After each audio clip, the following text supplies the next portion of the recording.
et dans la coopération future, notre option, c'est de voir avec chacun de nos partenaires qu'est-ce qu'on peut développer de manière spécifique et orienter, concentrer cette formation, cette collaboration autour de ces secteurs. Et dans le domaine de la formation professionnelle, pour la technologie, les sciences de manière générale, le numérique, je crois qu'avec le Japon, nous avons de belles perspectives. Mais ce que je voulais dire au peuple sénégalais, pour conclure, c'est qu'un peuple ne se développe que par lui-même. Savez-vous que nous avons fait récemment un exercice de vérité pour dire aux Sénégalais ce qu'il en était.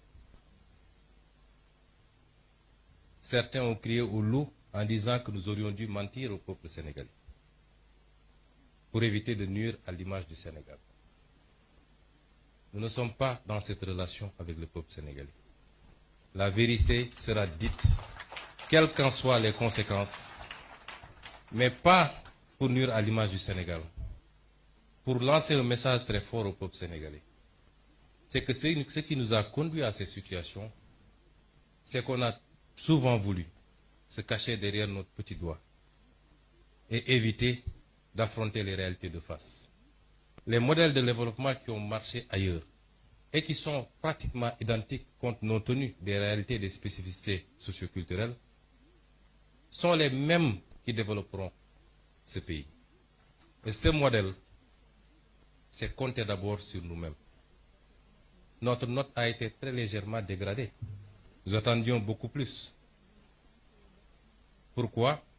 Parce que même sur le plan international, les partenaires ont salué l'exercice de vérité.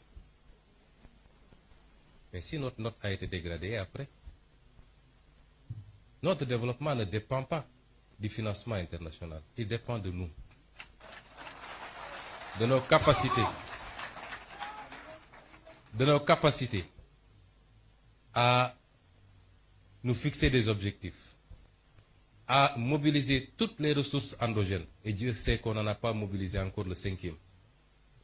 Et seulement, mais alors seulement, toute aide internationale, encore que c'est rare de parler d'aide, puisque c'est souvent des dettes, viendra simplement en complément.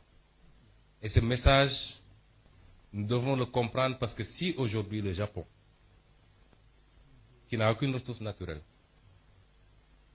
qui a vécu ce qu'elle a vécu lors de la Deuxième Guerre mondiale, a su en être à ce niveau, c'est parce qu'il a appliqué cet esprit, ce modèle, cette combativité, ce don de soi pour sa patrie, mais cette croyance fondamentale en lui-même et en son peuple.